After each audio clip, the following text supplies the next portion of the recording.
Hello, and welcome to Home is a Human Right listening series. Home is a Human Right is produced by a collective of volunteers within Mutual Aid Housing Strategies, an affiliate of Mutual Aid NYC, with the guidance and support of citywide leaders of the movement for housing justice. For the visually impaired, I am wearing a black dress with dangly earrings. Behind me are two lamps, which are lighting the back purple wall. We are convening in the midst of mass death. Some 500,000 people have died from COVID across the United States. We are weeks into a new administration that continues a legacy of organized abandonment of migrant peoples, the working poor, people in prisons and detention centers, teachers, nurses, families, and those living without homes. The experience of not having a home has become the norm for nearly 100,000 New Yorkers, and as many as 1.2 million are currently on the brink of eviction. The median home price in Manhattan and much of Brooklyn is more than $1 million.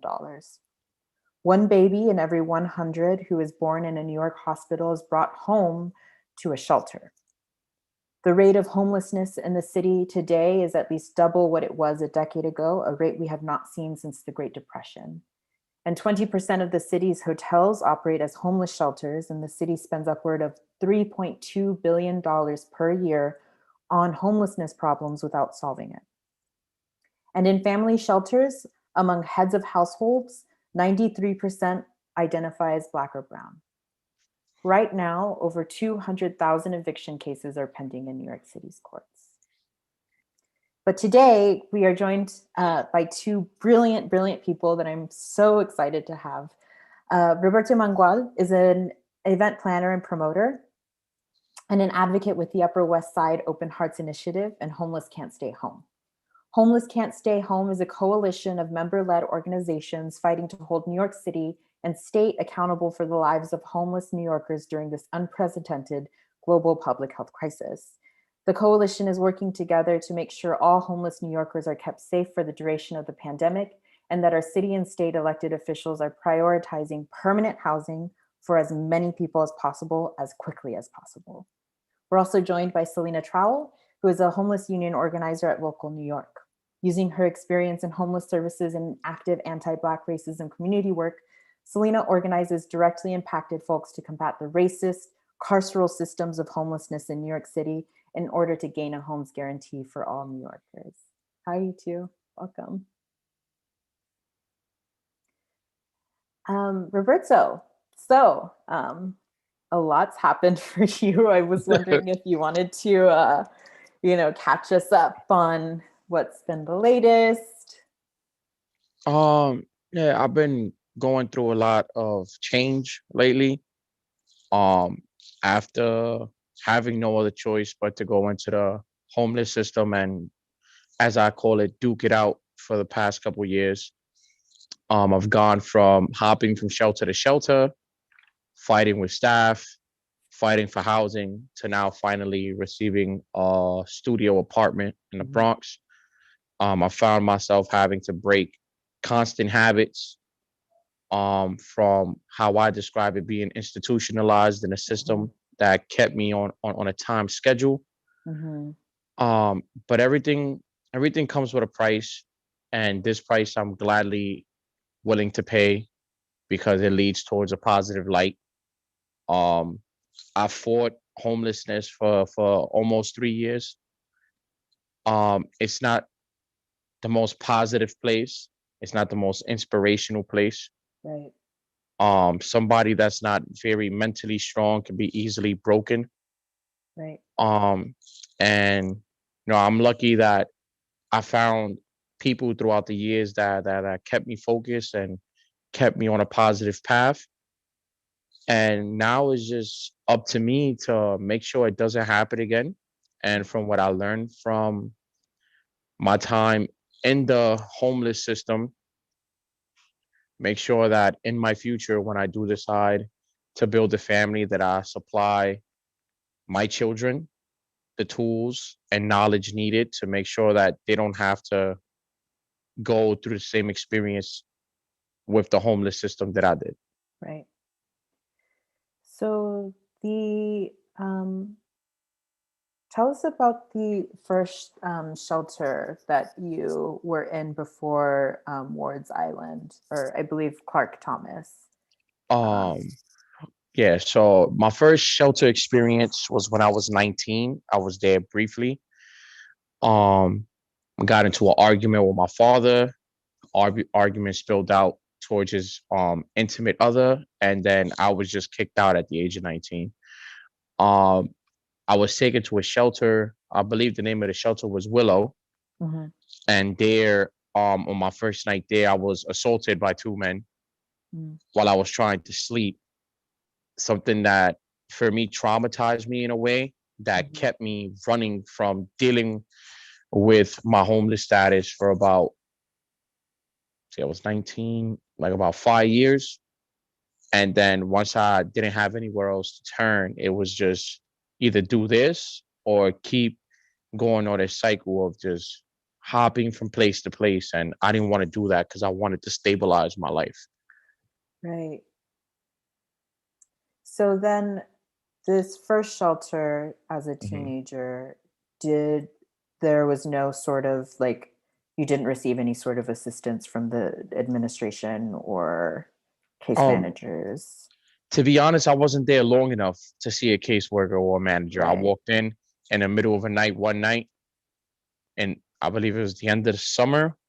And then I had that experience. I went down to try to speak to somebody about it, see what could be done.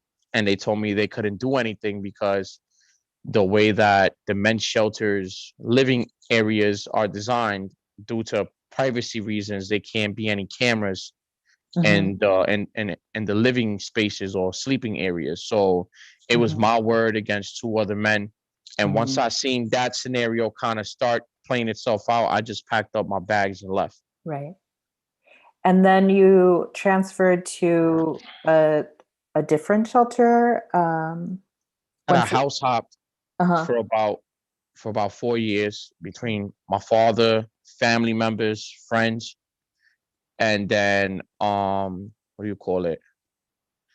After that, my first official shelter that I stood there a good 8 months was over on West Burnside and Philan Place. Uh-huh.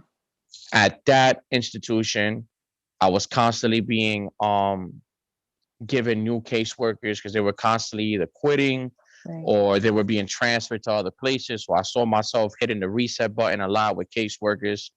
I wasn't sought out.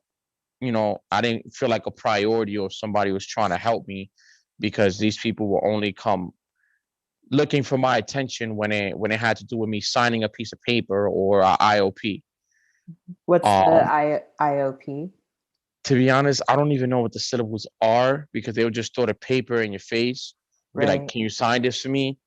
And then when you ask questions, it would kind of like bother them. Right. So, um, and in that variation of 8 months, I went through like about five caseworkers and about four different housing specialists. Wow. What can you do you recall kind of what for somebody who's never been in a situation like you have that you're describing, what kind of interactions are you like with these caseworkers? Like what sort of um like what sort of questions were they asking or what sort of services were they supposed to be giving you? They don't ask questions, to be honest. It's Right. just you're my client. Hmm. Um, the first thing they tell you is go to HRA, go to the welfare office, open a public assistance case, and then in a month you should have a voucher. And after the voucher is issued to you, it's kind of like when you take and you nurture an animal that's sick, and then once you get it back to health, you just throw it back into the wild and be like, there you go Hmm. survive. It's kind of like the same scenario. Here's a piece of Right. paper. Godspeed, may God be with you. Hopefully you find something. Right. Right. So no other sort of my impression is that there's like it's not a very involved process. It's very like There's no guidance. I went into the um, system telling every caseworker the same thing. I don't have a problem putting in footwork. All I'm looking for is direction and guidance. You tell me what I need to do. I'll make sure that I follow your word. to the brim, and then I'll go through the process. That's all I was asking for. And it took about a year and a half, going on 2 years, to be paired up with the right staff to Right. be able to get me where I am today. And that was your most recent. Yeah, which was I was transferred to the Keener's Men's Shelter Mhm. after I was transferred out of Clark Thomas after a few events that happened with me, reaching out to media, speaking out Right. with the situations that were going on with COVID, Right. how kind of just exposing the fact that we were in a dorm style space and we couldn't even practice social distancing because every bed was separated by 3 feet. Wow. So we you're talking about being 19 in a shelter, then now we're Hmm. talking about your most recent experience. So what happened between, like, so you were transferred into Clark Thomas from somewhere, Clark Thomas, the shelter, from somewhere else previously, or? Yeah. I had two series of events that happened in my first and second shelter. My first shelter was over in Philan. Right. And then after that, I was transferred to a MICA shelter, which What is was MICA's, MAICA, that? is a brand kind of like Help USA. So is Um, another shelter umbrella. But this shelter I was sent to for the simple fact that it housed people with disabilities and physical disabilities. okay. So this was a better fit for me as a disabled man to Hmm. be watched over while looking for a home. Right. So the first time I got transferred was because I got into an altercation with a staff member.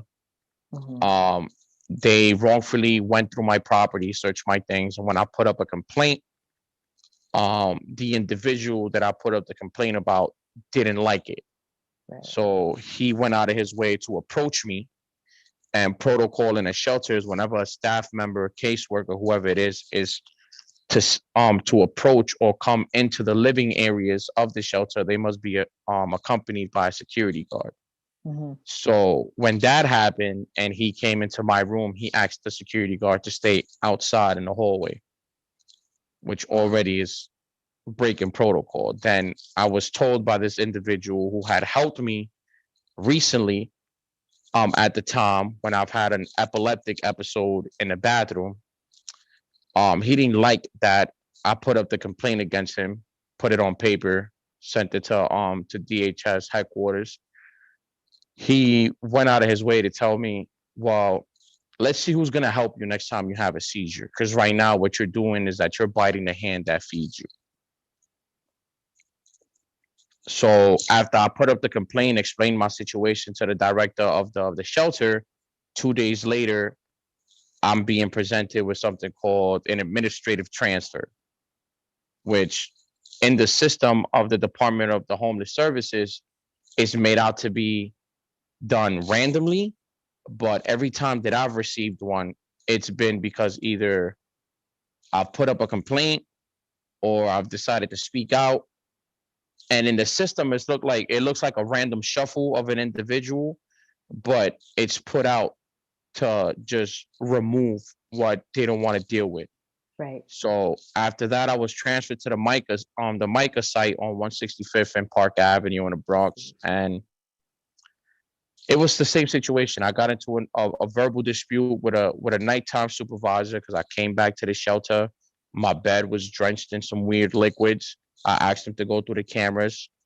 He looked like he was agitated and kind of took out his frustrations on me. I was told to go downstairs into the laundry room and clean my sheets. When I come upstairs, and an hour later, I have NYPD looking for me. I spoke to the cops very calmly. I was still cuffed and left in a lobby of a men's shelter, handcuffed for 45 minutes, waiting for an ambulance that never came. So NYPD from the 42nd precinct took me to the Lincoln Hospital, where I was placed in a psych ward overnight to be mentally cleared before I can re-enter that shelter. And that next morning, when I came back after being released from the psych ward, I put the complaint in with the shelter director. And after speaking with her, I had an epileptic episode, leaving her office in the lobby.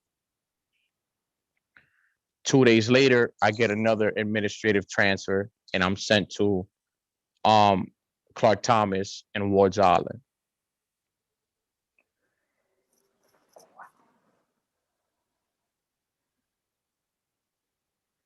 So can you explain,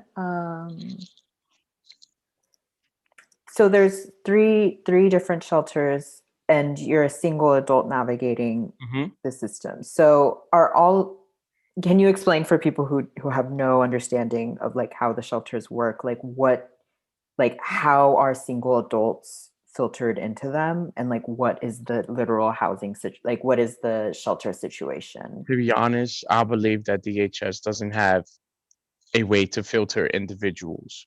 Uh-huh. I've seen this multiple times. To be, I don't believe that DHS has a system to organize people to place them in specific shelters Right. that care to specific needs of an individual. Right. DHS runs on a system where it's first bed open, that's where your name pops up, that's where you will be placed. Um, Before I was placed in my first official shelter, I was misplaced in Brooklyn in a shelter called the Renaissance. And come to find out, to my knowledge, that shelter was a shelter for people with mental illness. Mm-hmm. And I was stuck there for 4 days before I was sent and then registered to Philan Place on West Burnside. Mm-hmm. Mind you, when I walk into 30th Street at the Bellevue, I hand the individual my social security card and my ID, and they registered me as an individual that had the same name as me, that was 75 years old. Yeah, so I don't believe that DHS has a filter system. Is first come, first serve, first bed that opens up, they put your name to it and they send you out to that facility. And the literal living quarters that you're put into, what does it, can you describe what they're looking like? I've experienced different types of living Mm-hmm. quarters. Mm-hmm. Not every shelter is the same. My first shelter, I went from there being 10 beds and kind of like an open studio space. Uh-huh. And then at Micah, which was my second shelter, it was more kind of like a military dorm style where it was you have individual rooms with an open space, 5 beds on one side of the wall, and another 5 beds on the other side of the wall. And then the last one that I dealt with, which was Clark Thomas, that one felt the most like jail to me. Mm-hmm. It was it was a dorm style, kind of like m- minimum security jail vibe to it.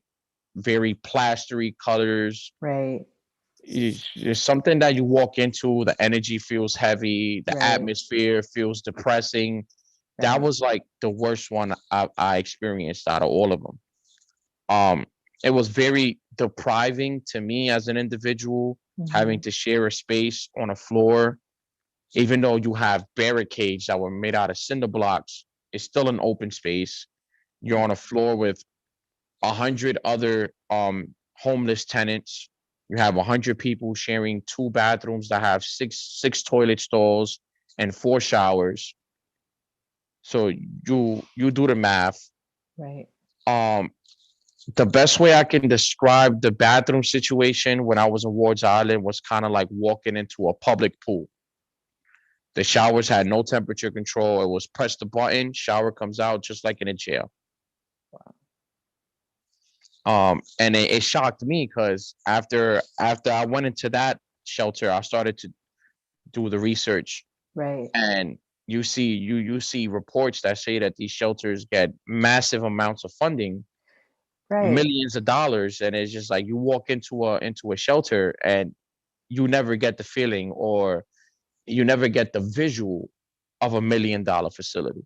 Right, right. Yeah, so the process of you looking into and kind of researching and studying the system that you were living in, like the rural conditions that you were living in, you found out some really interesting things about money. Can you tell us a little bit about what you were finding? Like what were you Well, able to track? specifically for me, I started doing my research. when I fell under the Help USA umbrella. Right. And can you explain what Help USA is Help too? USA is a shelter company that was forged back in I believe the mid or late 80s Uh-huh. by the father of our governor, Mr. Como. Ah, okay. So that's the first thing that kind of caught my attention. Just that I could be living in this space, not knowing that the owners or the family that are tied to the owners are the same Right. ones that are governing the state that I live in. Right. So to me, it was like, wow, you know. Right. But what caught my attention at first was because I was in the shelter system as a child with my father. And Help USA to me, being in the family branch, it made me feel safe. You know, Okay. I went through the shelter before. Like I was like, oh, this is a name that I know. These people are serious. Right. You know, the first time my father went into the system, we got out in a year and a half. The second time he got himself out in 8 months. So I was like, it's a reliable name. Hopefully they could do the same for me. And in the singles branch, it was not what I remember anything at Right. all as a child in the family branch of the Department of Homeless Services. Right. So once I started doing the research, I found out that that specific shelter company was tied to the Como family, and then Ah, I crossed a couple of articles that spoke about an investigation with Como when he was signing up to run for governor, and how he uh-huh. was under investigation for rumors of him funding his campaign with the money that came from Help USA back in 2016. So that caught my attention. And Wow. then supposedly the report that I read stated that in 2016, Help USA was scheduled to receive $356 million in funding from the government. But at the end of that year, they ended up receiving above that amount at 420 million. So that's why our governor was put under investigation, because they just felt like they were receiving extra money and no one can kind of pinpoint why. Right. So once I'd seen that number, I started playing divide and multiply and add and subtract. And supposedly Help USA has 20 shelters in the state of New York. In the state, not just the city. Yeah, in the state of New York. Right. And then if you take 420 million and divide it by 20, that's about anywhere between 12 to 15 million a shelter in fundings. Now, I don't believe that for a shelter's mortgage, it shouldn't be no more than about probably 750,000 to probably a million for the property a year. Mm-hmm. And then you have, food, insurance, Mm-hmm. paychecks. You Mm-hmm. take all of that out, and we're just summarizing, you still got left over about 10 million. So the question is, where are those 10 million going? Right. And Because these you, facilities, these right. facilities do not say $10 million to me. Right. I mean, you described the restroom as being like a public pool. It And I'm, technically it has the same mechanisms, same wow. toilets, same showers. Which no shade to like public parks officials or anything. Like some of these public pools can be pretty nice, but this does not sound um, No, like it's that. not. It's not that it was dirty. To me, it was just like it's inhumane. Right. It's okay for a pool because you're just Right. going in there to rinse yourself out. Right. But for somebody to have to use that on a daily basis, and for that to be the norm, for you to Right. relieve yourself or Right. keep yourself clean, it's just degrading. Right. And then you did some calculations on like how much Yes, the ma'am. city was spending on your like literal bed. Yes, What ma'am. did can you tell us what you So found? after I started doing my research, and this is after I was associated and introduced to the Homeless Can't Stay Home. Um, it was dumb that explained to me, like, at first I thought I was just living there for free. DHS claims that they're a nonprofit organization. So I never really understood why I needed to have a public assistance case. because the explanation that was given to me was that public assistance, you need the case open so you can receive your voucher, and they're the ones that paying for your voucher. So that was the explanation that was given to me. Right. Little did I know that the budget letters that they were sending me every month technically was the receipt for what they were giving the shelter for me to stay there. I see. So once I start looking at these numbers, it's stating that, HRA provides the shelter with $3,500 a month for me to sleep on a metal frame bed on a jail cot. It stunned me, because with $3,500 right now, with the space that I live in, I could pay my rent for 2 years. Right. But then it bothered me even more that they were willing to invest more money to keep me in a shelter than they did to move me out. Because when I compared that amount to the amount that HRA was willing to cover in rent for me to move out, it was less than half. So literally, they're making more money by keeping you there. It's more profitable to farm a homeless person in a shelter than it is to help them to move out. I ran a couple numbers after I found all of that out. And for me alone, for me to keep me in a shelter in a year's time, it would cost them about 40 grand a year to keep me in a shelter. But then if you change and turn it around and look at how much they would be spending for me to pay rent to assist me to be permanently housed, it would be about $28,000. Actually, no, it's less than that. It's about $13,000. So there's a profit margin there of about 28,000, and it's being given to the shelters. And then I started thinking to myself, why aren't things, upside down? Why aren't they investing 3,500 for me to move out, but instead they're paying that amount for me to stay in a shelter? Wow. Which is, And to me, it's unreasonable, because for a legal apartment for me just to live in is about, if I was to go into the regular market, it could be anywhere between $1,300 and $1,600. right. And then, so were at any point were you given like a list of places that were available for you, like in terms of the vouchers? Were you given contacts for landlords or? I asked that at the first shelter that I went to, because I was like, give me information, anything that you have. And the first thing that they told me was, go looking for housing, for apartment brokers. I was like, okay. But then I And told them, do you have any direct lines to like landlords? Probably, do you guys have a list of buildings that have apartments open? And they gave me a list of landlords from 2016. Right now, mind you, I went into the system at June 2nd of 2018. So I looked at them like, why are you giving me a list from 2 years ago? There was like, no, the list is the same. It, everything that's on there is going to be the same. They just keep reprinting it every 2 years. So I took the list, I called the landlords and the building numbers, and a lot of the numbers were disconnected. They weren't updated. And then the people that did pick up the phone that were there told me that they didn't accept the City Fest 5 voucher. So it was it was kind of like a false hope. right.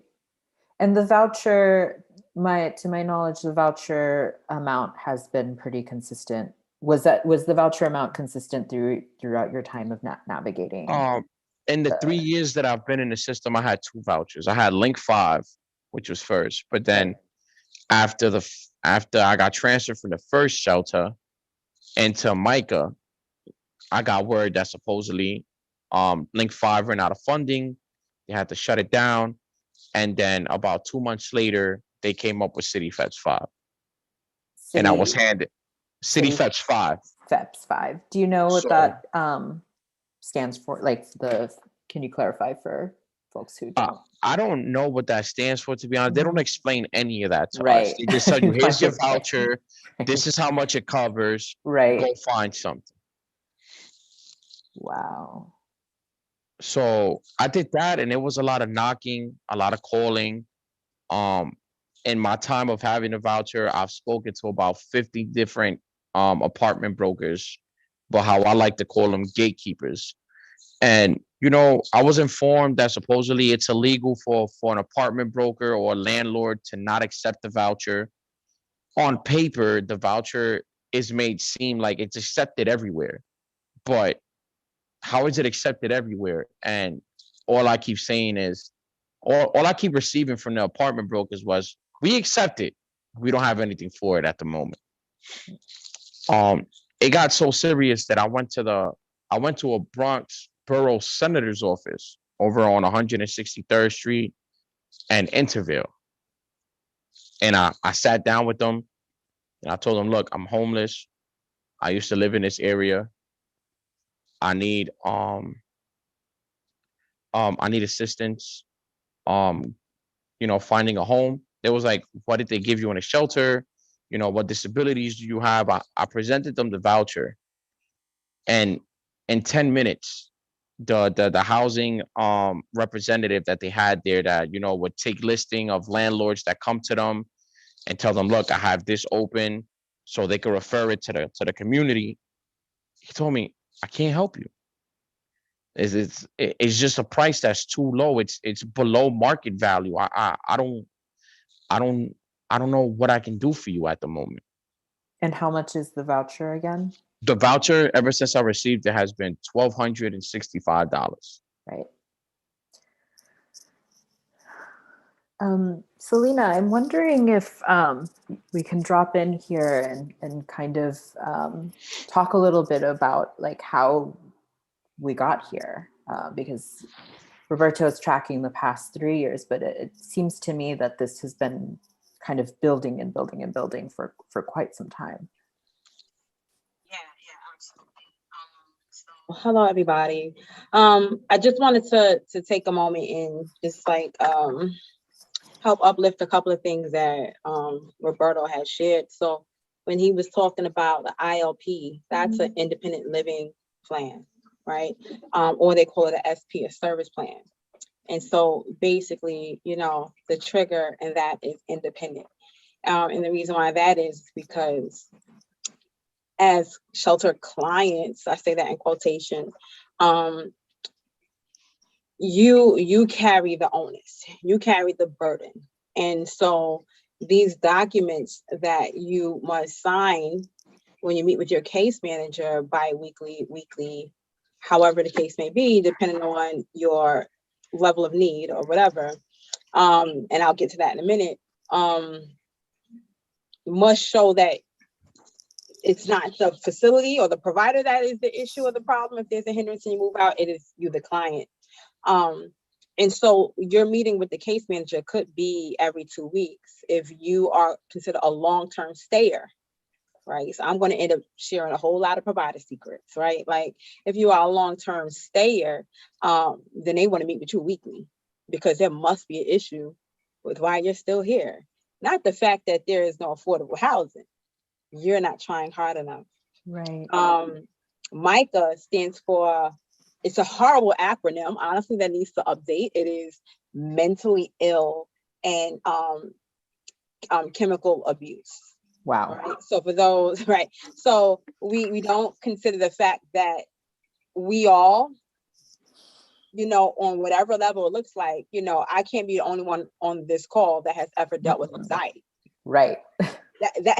That's a mental health complexity, right? Right. Like we all have different levels of mental health. Nobody's ill, Right. like nobody, this is not one flew over the cuckoo's nest here. Right. And a chemical abuse, like we want to say like, we could say drug users, right? People who use drugs, right? We want to center the person, not the actions, because they're more than that, right? But that's these facilities, these MICA facilities, are like, as to what Roberto shared, places where they will warehouse anybody that may seem like a trouble for the provider, right? Those with chronic mental health or chronic medical conditions, all right, that need a lot more resources. Then the idea is that these facilities are somehow better equipped or have the resources to address it. It's so flooded that they have nowhere near that amount of resources and providers and services needed to address people's needs. Because if you have been institutionalized by the state in one way, prisons or jails, and you may come home dealing with some complexities from that, have nowhere to go because you probably got kicked out of night shift for a very small marijuana use, right? Or what have you. Now you have nowhere to go, and now you end up in a shelter. They're going to say, "Oh, okay, like your assessment didn't look too right. I'm gonna dump you here." And that while you're at it, we barely have any services to provide you to kind of get you on a path of stability with yourself to deal with the harms that the state has inflicted upon you.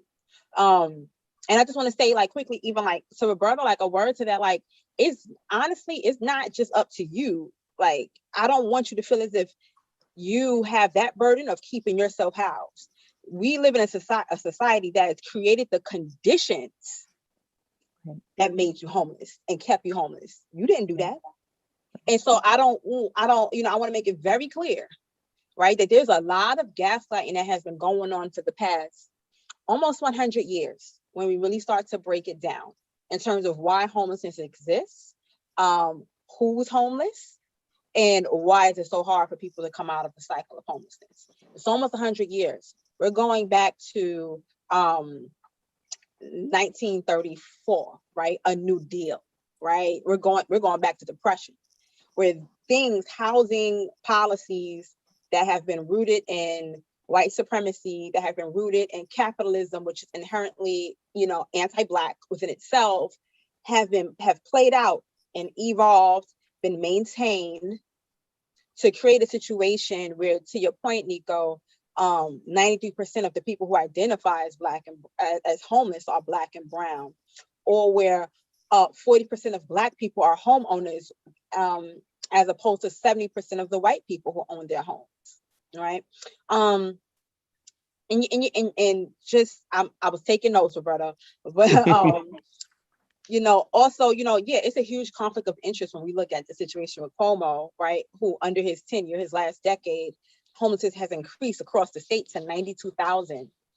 That doesn't include the people who double up, the ones who couch surf our siblings that are in the street, those who are in subways seeking refuge. It doesn't even include them, that 92,000. That's just on the books.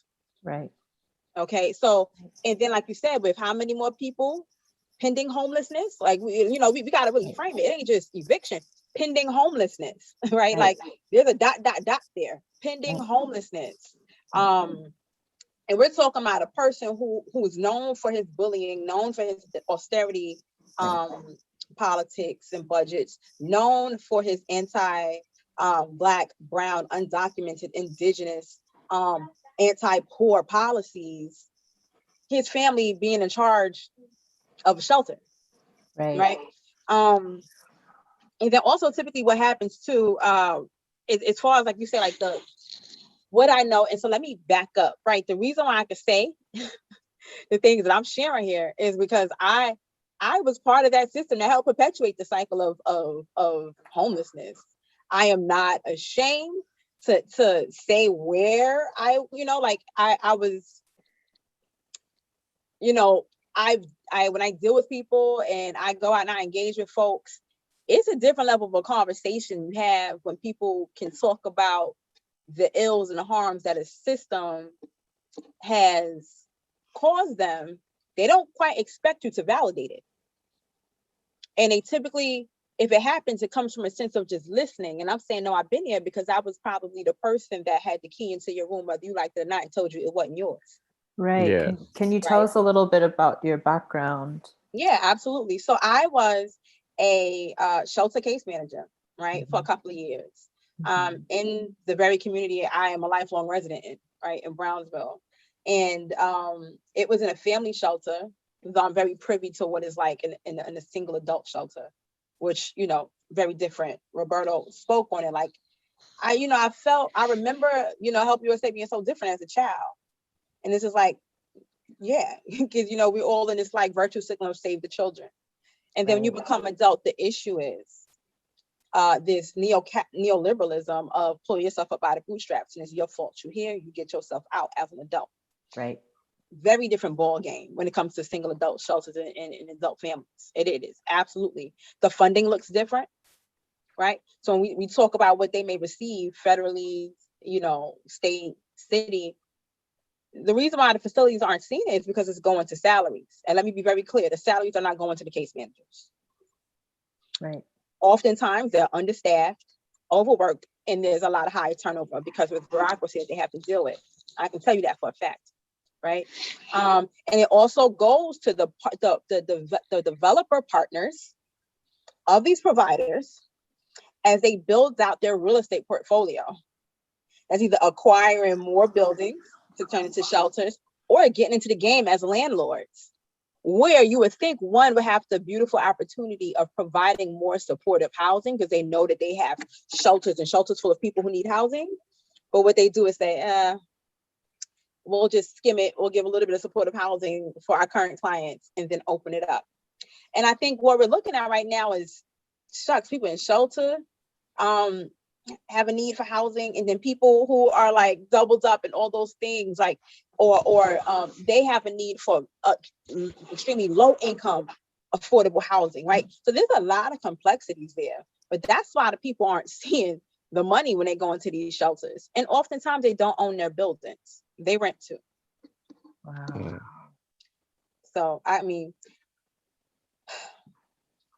when I also talk about how we got here, and I start to mention a Green New Deal, like, you want to go all the way to like Jim Crow, right? Even, as things begin to integrate, or, there was the threat of the Black laws and segregation. President Roosevelt, during the Depression, his attempt to I'm reading notes, y'all, don't mind me. Please read notes. I just want to make sure, like, I'm trying to give a clear understanding. Mm-hmm. I'm gonna give a really messy timeline. We're following. Okay, and I'm sorry, I see in the chat, I did not introduce myself. No, I thought that's on me. But you did. You totally caught us up. No longer in case manager at a shelter, but right. My name is Selena Trowell. I am the Homelessness Union organizer here at Vocal New York. So what we do at Vocal New York is we work to end mass incarceration, the war on drugs, AIDS, HIV, and homelessness, right? And we do that by leading a membership-led organization of directly impacted people. I'm just the organizer that finds people and brings them together. But it is the people directly impacted by these issues who are the experts, and they bring that their expertise to the table, create a new table, or pull a chair up to a table they weren't even invited at, and they work to change the policies and laws that have oppressed them, so that we can end these issues of oppression here in New York State. So yeah, I don't know, Nico, if you wanted me to kind of like continue to get into like the historical breakdown of where we are, or. Yeah, I mean, I think you provided a really solid historical viewpoint, and maybe something that you did mention is the sort of carceral response to somebody who is like is living without a house or a home. Can you maybe elaborate a little bit more on like how do you think of carceral systems and this idea of the shelter industrial complex, which is an idea that I'm hearing a lot. And maybe some people have heard about the prison industrial complex, but maybe if you could tease out a little bit more for us, what is actually what we're talking about when we say the word carceral. It's the very act of imprisonment, right, through incarceration. And so incarceration can, or these carceral responses can be built into many systems. It can be built into our schools, our education system, housing, It could be built into immigration, right? And basically what this means is that you go into an institution, a system, and oftentimes given a number, and there are, barriers and parameters in which you must function in exchange for the basic services that should be provided by a state that is caring for its people. Like, let's be for real here, because if we're really talking about who is worthy of services, who's worthy of benefits, this country is still reaping the benefit of Indigenous and Black communities. So we're owed a lot still, as it is happening, right? And so what happens when I say capitalism, or what we need to discuss it as and compound it as racial capitalism, Right. is that all these policies that came down, whether it had been the GI Bill, that came right around the hill of the Great Depression, where people were able to come back and have access to job training and homes and education. That wasn't given to Black veterans or those of color. Absolutely not. They were dishonorably discharged, right? And so when there were efforts to ensure that there were housing booms, because during the Great Depression, so many homes had been lost, that home ownership went to everybody that was non-Black, right? Or people of color, right? And so what helped in a situation like that, what then helped to enforce that, to protect that, were carceral systems. Break the law, you're in communities that you don't belong in, even if you work there, you have sundown towns, you go to prison, right? Or when we think about public housing and what that looked like, because public housing was initially segregated, but because there was a housing boom, they were able to move all the poor middle-class white folks who lost their homes into those homes, into the housing that they were able to build. Then they finally decided, well, we might as well integrate these public housing, because the waiting list for poor Black folks had exacerbated. And throughout that entire time, because there was no access to job training, wasn't no access to the homes, like, the Black community got poorer and poorer. And that's when they began to federally subsidize public housing. It didn't always start out that way. And so what happened then? You make one wrong move, you get kicked out and banned from housing together. That still happens till this day. But then who is that impacting if public housing looks predominantly Black and brown? And so you have this carceral process where it's saying, like, if you're getting this subsidized rent from us, you need to follow this rule.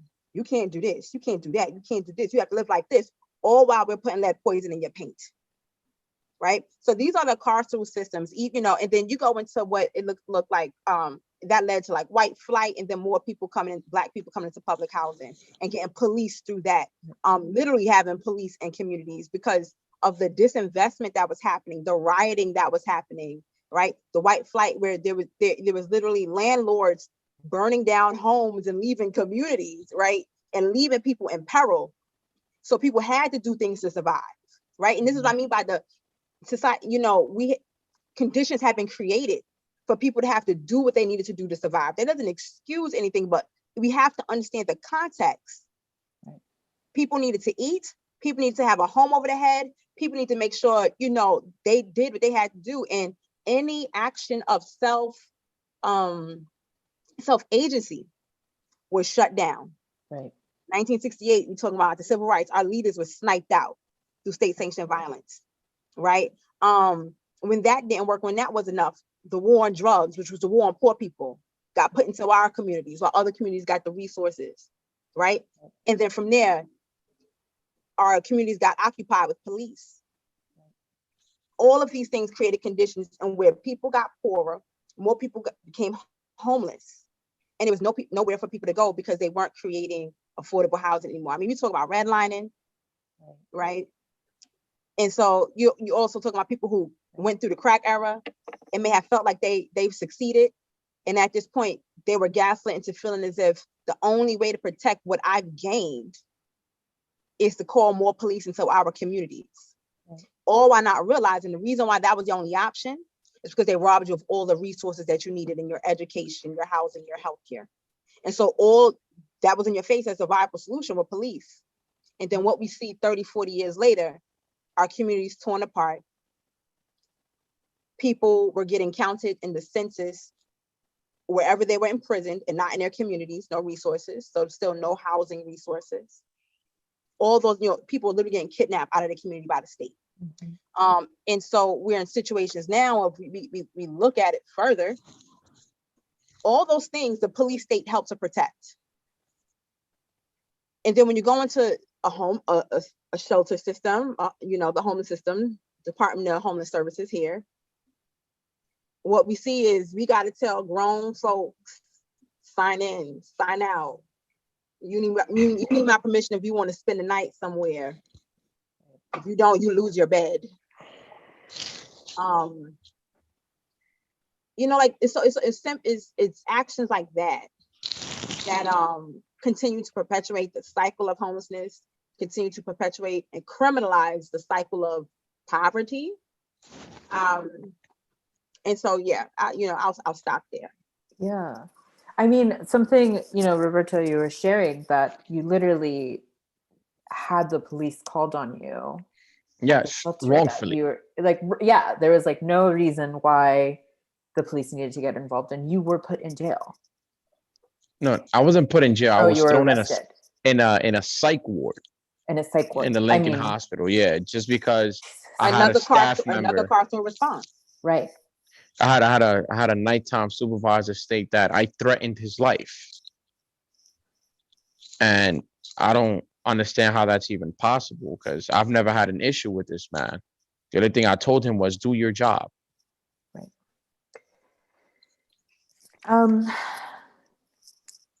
So, Selena, can you tell us a little bit more about going a little bit further into the work that you're doing with Vocal?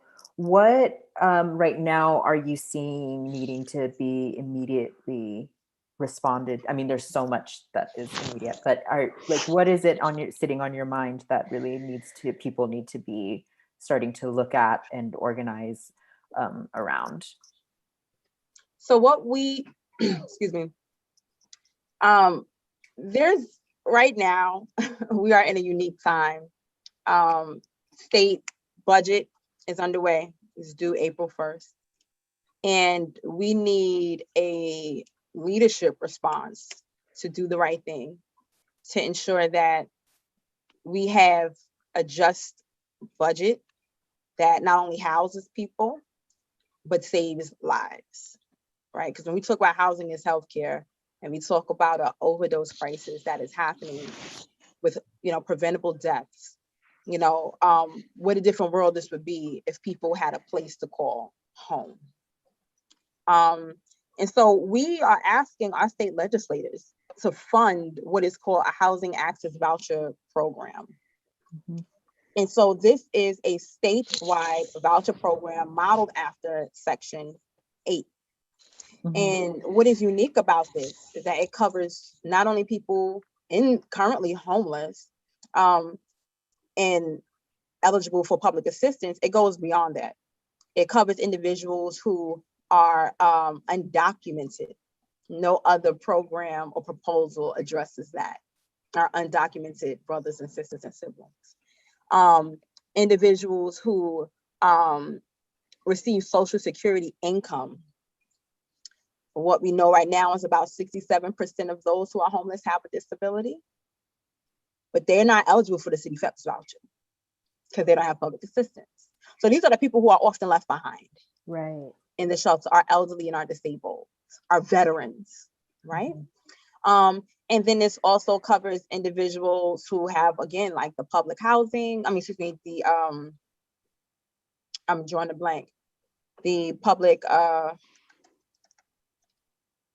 I literally just said it a minute ago in terms of like the funding.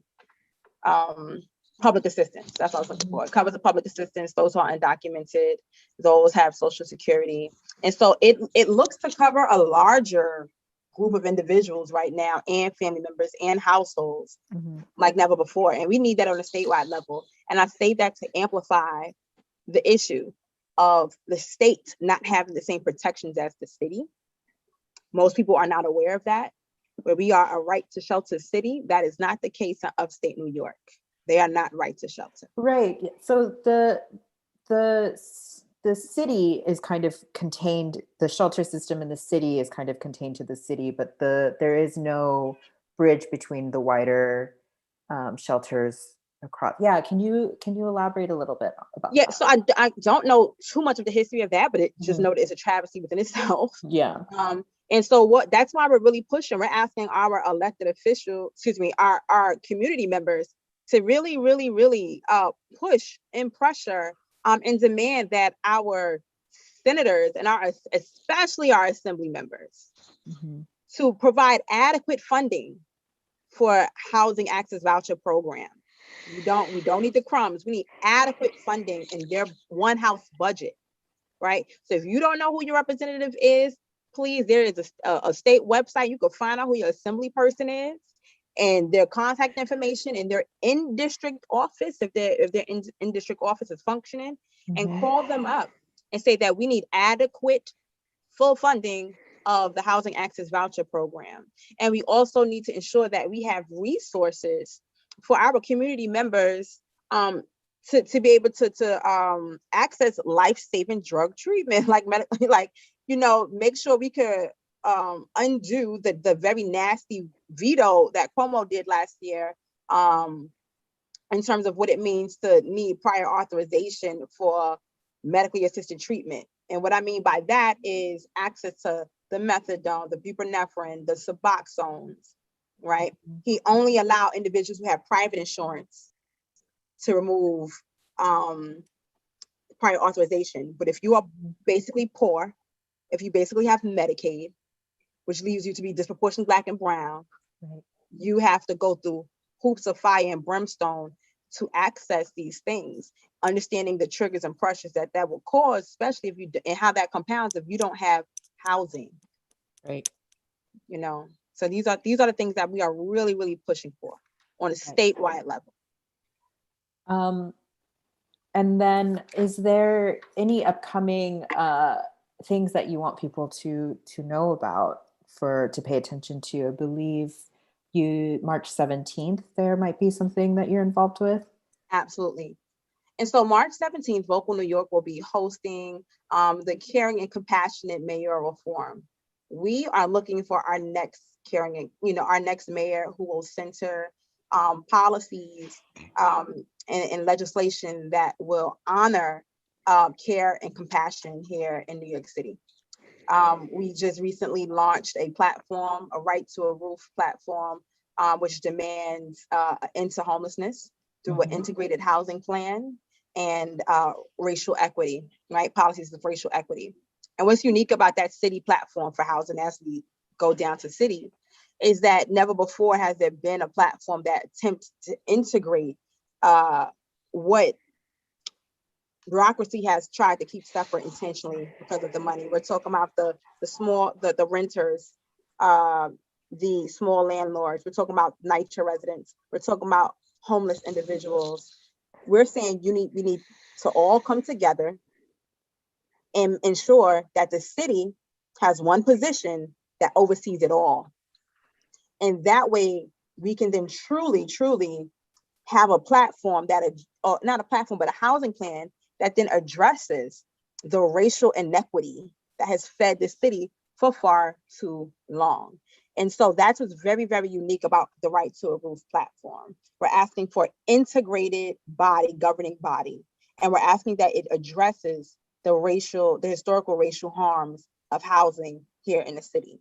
And so that will be late, one of the many items, along with making sure we can end overdose, right? The preventable overdose is one of the largest groups of people dying from overdoses are older Black men. People who have survived far too long now, right? Because they're getting bad batches because of, the fentanyl and all of these things.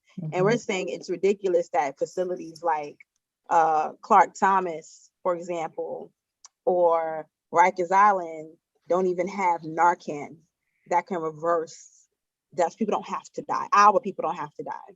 Right. And so we understand that housing is healthcare. And so we know that we need to house our folk and we need to save our folk. And so, you know, we're asking everybody to show up on March 17th as we ask the hard questions, which aren't hard, they're moral, but they seem to be avoided a lot. Of what are you going to do to end homelessness in this city, end overdose in this city, end mass incarceration, right? And, you know, things that, you know, shouldn't have to continue to spread because of these conditions, Hep C, HIV, all of these things. Right. Yeah, so. And Roberto, so you are getting settled into your new spot, and congratulations. Yes, ma'am. We are so excited for that. Is there anything that you need from the public? Because this is a part of the Mutual Aid NYC affiliated group. So we are hoping that people will get more hands-on in terms of people's lives. Is there anyone that people can contact if they want to help you out or offer furniture or other services? If anything, they could contact a very close I consider a friend and associate of mine over at the Upper West Side's Open Heart Initiative by the name of Kathy. That's CATHY. She was somebody that really supported me while I was up and going through the hotel process over on the Upper West Side at the Belclair Hotel. Yeah, so if anything, if they feel like reaching out to me or just extending a helping hand, they could reach out to the Open Hearts, the Upper West Side Open Hearts Initiative, and then they'll contact me. Great, amazing. And so to close out the show, I wanted to, yes, and also follow Vocal New York and Selena as well on Twitter. Can I make one plug it? Yeah. Please. Watch, listen. Vocal New York, we have launched as of 11 a.m. today. We have launched a 24-hour vigil in front of the office of Speaker Carl Hasey's office. We are really appealing and demanding that our elected leaders take a stand right now and do what's right for the people. And so we are out there calling out the harms that this governor has put on this community. And we are also asking that our leaders, our leadership step up and do, you know, we also had Andrew Stewart-Cousins' office earlier today as well, but asking that they step up right now and take an opportunity to rein in this budget and ensure that it is just and that it's compassionate and that it has the funding that it adequately needs. We will be there all night at Carl Hasey's office. So please, after this, if there's anything else that you're looking to do, we will literally be there for 24 hours. So come, we will have things for you to do. We will have, you know, materials to read from. It's happening literally right now as we speak. So I just want to plug that let's let our leadership that we elected, let them know that we expect them to lead in this time. Thank you. Yeah, of course. So we're almost out of time today, and I'm so grateful that Selena and Roberto were able to join us and have given us a lot of things to reflect on and think about. And actually, though, some next steps to follow up on what Selena says is first is to donate. So the way that our project works is through donation. We offer an honorarium to all of our speakers, and small honorarium of $250 because we believe that people should get paid for the work that they do. So if you would please contribute to the project, that will fund the rest of the next 3 shows. And you can find the donation link on homeisahumanright.com. And I'll give you all a second to actually commit to donating what you can right now.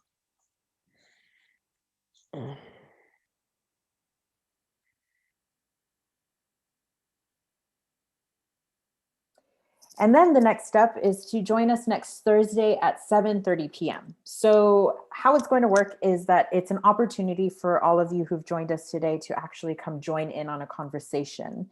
and to be initiated into kind of strategies on working with neighbors here in New York and helping people like get secured housing security. Something that I'm particularly excited about is the Voucher Support Program, in which folks can be able to work directly with people who are navigating the voucher system and just be there to support them and help file any sort of grievances and discrimination charges that do happen all the time. Call your New York City council member and urge them to pass Intro 146 to increase the amount of housing vouchers from $1,265 monthly to market rate. This is really, really important. And if you have any understanding of what renting in the city is like, this amount of money does not secure housing for anybody. As well as calling your New York State Senator and Assembly member and urge them to pass the Housing Access Voucher Program to create a statewide voucher that would help homeless New Yorkers statewide. So again, join us next Thursday at 7:30 p.m. For an open conversation about the strategies in Mutual Aid NYC. And you'll be able to get directly involved with the work that we do. Have a good night, everyone, and I will see you all the week after next.